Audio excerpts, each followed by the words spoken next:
Pero ito talaga yung pinaka-highlight niyan mga S-friend. Ayan.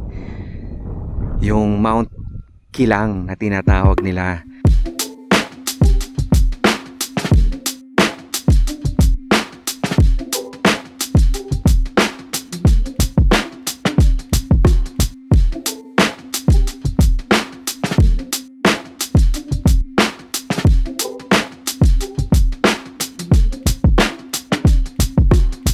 Kung bakit siya nirefer as blazing mountain of the mountains of the gods, dahil nga daw kasi mga S-friend, dyan sa mga puting yan, mga puting bato na yan, at yung mga puting bato na yan mga S-friend ay hindi lamang puting bato lang, kundi marble deposits daw yung mga yan. So ayan, meron na rin picnic area dyan. Actually dito rin may table na rin katulad nyan, may bench. Pero refreshing talaga.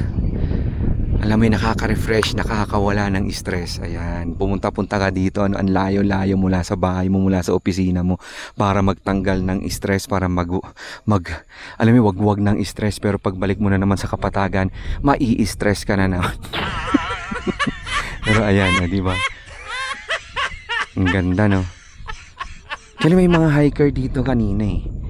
Oh, di ba yung mga hiker na yan, hindi na nga daw nila na-feel talaga na naghirap silang umakyat kasi nga meron ng road, konkretong road patungo o paakyat po dito.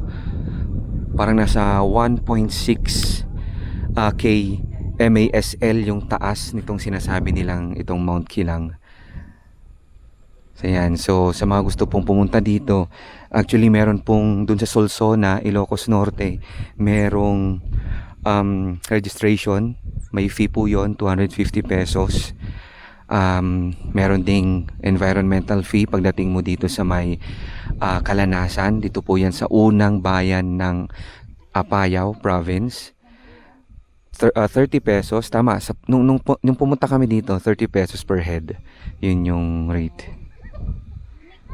So yan, di ba? Ang ganda.